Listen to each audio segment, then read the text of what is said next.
Are grocery prices wreaking havoc on your monthly budget? Have no fear. Today I'm going to share some of my favorite tips for saving money on food.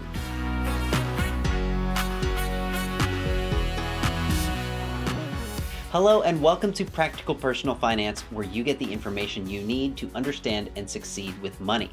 Never in my life did I think I'd be paying $5 for a dozen eggs at Aldi. But here we are in 2023, and that's what I'm being forced to do if I want my Sunday omelet. And it's not just eggs either. Staples like bread, cereal, cheese, milk, and fresh fruits and vegetables have all gone up in price. It's almost like we have no choice but to spend more money on groceries every month. But that's not the case.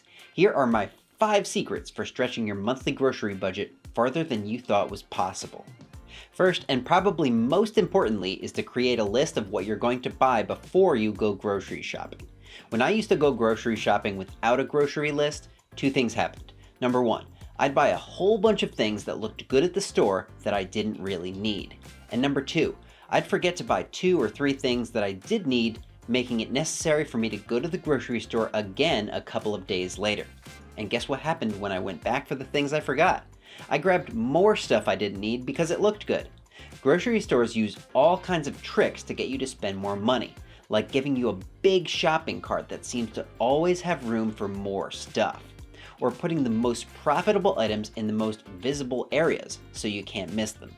Making a list and committing yourself to sticking to it allows you to outsmart the store, which wants you to spend as much as possible.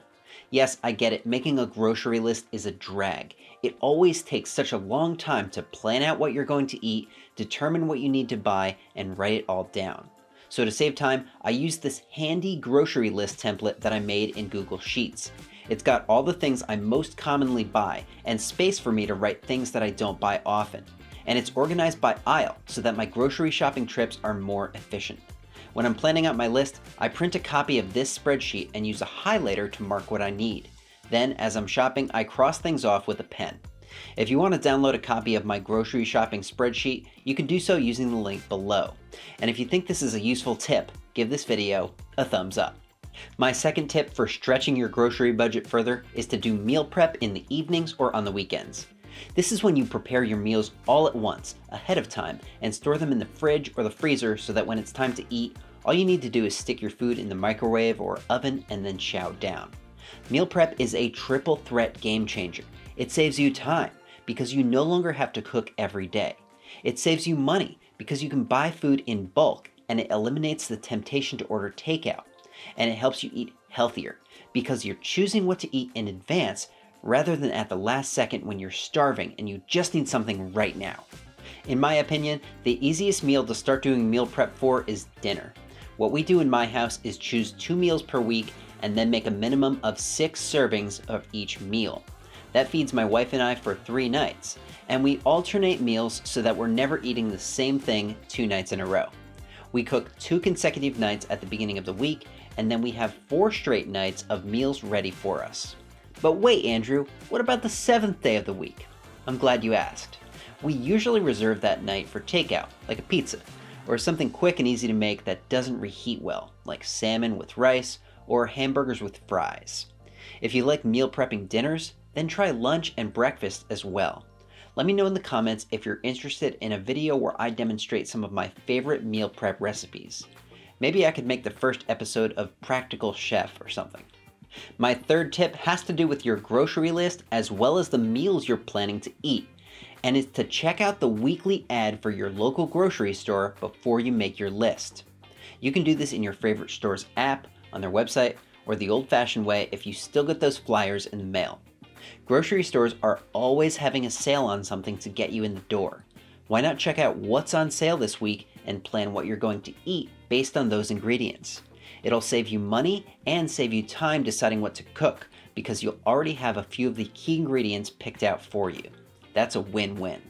And that brings me to tip number 4. Be intentional about where you do your shopping. Not all grocery stores are created equal.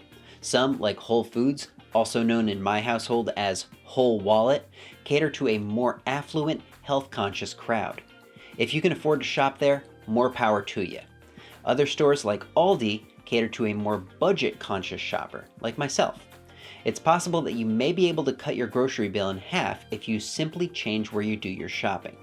Back when I first started working on becoming debt-free, we were spending nearly $600 per month on groceries and doing our shopping at Publix. When we started shopping at Aldi, we were able to cut it down to just $400 per month. Are there certain items you just can't get at Aldi? Yes. But here's another secret. You can go to multiple grocery stores to get everything on your list. My weekly shopping trip always brings me to at least 2 stores, and sometimes 3. I start at Aldi, where I pick up 80 to 90% of what I plan to buy. Then I'll drive a mile or 2 down the road to Lidl, another low-cost grocery store, for whatever I still need. If there's a specialty item that neither Aldi nor Lidl carries, I'll stop at Publix or Kroger on my way home. By shopping at multiple grocery stores, you can also take advantage of multiple different weekly sales, which opens up more possibilities for what meals you can prep. Finally, it's tip number 5. Be on the lookout for deep discounts and clearance sales. This is where your freezer can really come in handy. For example, last summer there was a sale on pork butt at Kroger for an incredible 97 cents per pound. Naturally, I went and bought 4 roasts, totaling about 30 pounds, and stashed it all away in my freezer. Then every month or 2 I'd take one out, thaw it overnight, and throw it on the smoker the next day.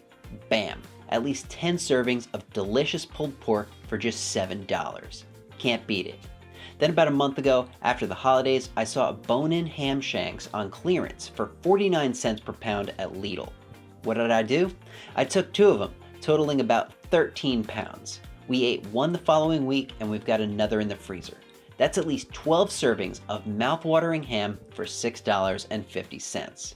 I've done the same thing with chicken, baby back ribs, lamb chops, and salmon. When I see a great price on something I can easily stash in the freezer, I take advantage of it. You'll spend a little more now, but you'll save big in the long run when you don't need to buy that food later. Just make sure you don't forget about it in the back of the freezer for 3 years. Been there. Which of these 5 tips are you going to apply to your next grocery trip? Do you have any other tips I didn't mention? Let me know in the comments. If you'd like a free copy of my grocery list template, there's a link in the description. If you enjoyed this video and would like to learn more about what money moves I'm making this year, click right here. And if you're not yet subscribed to PPF, then click right here. As always, thanks for watching. I'm Andrew Shear, and I'll see you next time.